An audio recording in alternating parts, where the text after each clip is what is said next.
Okay, Will, this is how you make Italian tomatoes that are better than the ones that you will buy in cans. Okay, so get some nice tomatoes from the veggie shop and you want to cut them and then drizzle them all with olive oil like this. Extra virgin olive oil. Extra virgin olive oil. And then you want to get some nice sea salt like this, and you want to put some sea salt all over.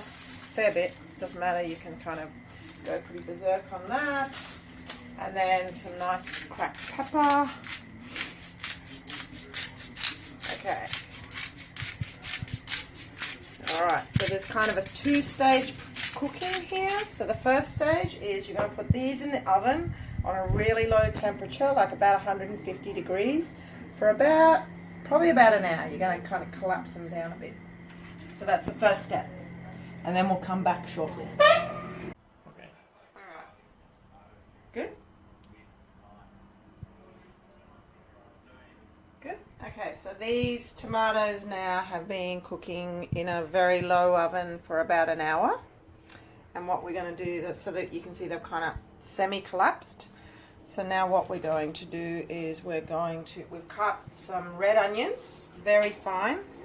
And what you need to do is just sprinkle this all over here, like this. Just break up all the pieces, like this. And kind of pretty well cover the onions all over the top of the tomato.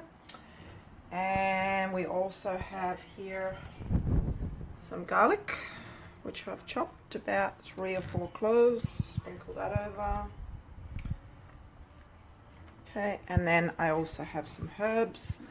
So what I used was thyme and parsley and basil, but you can use whatever you like. And then spread that all over.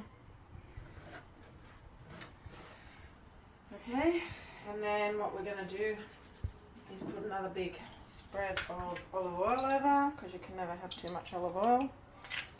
Okay, give it a bit of a shake. And put that back in, and we're going to put this in for probably another hour. You don't want to burn those onions. And we'll be back shortly. Okay, so this is what your tomatoes are going to look like when they're done. The onions will be sort of cooked. The tomatoes will be mostly easily collapsible.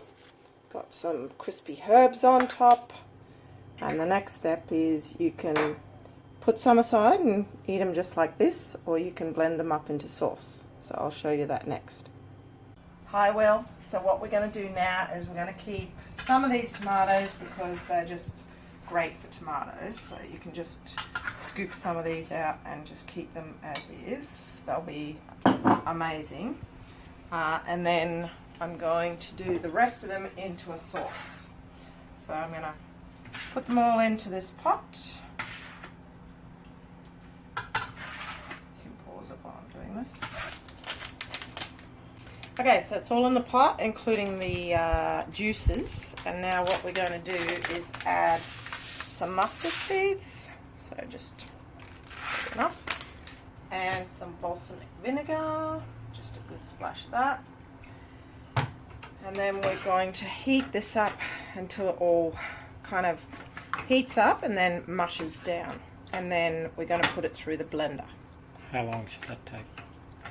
This 5 to 10 minutes. Yep.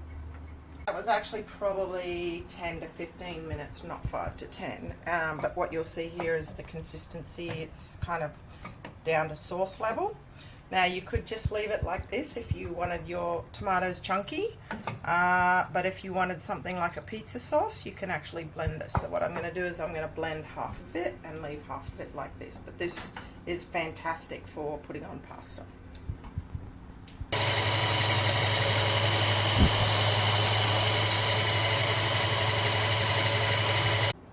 Okay, voila.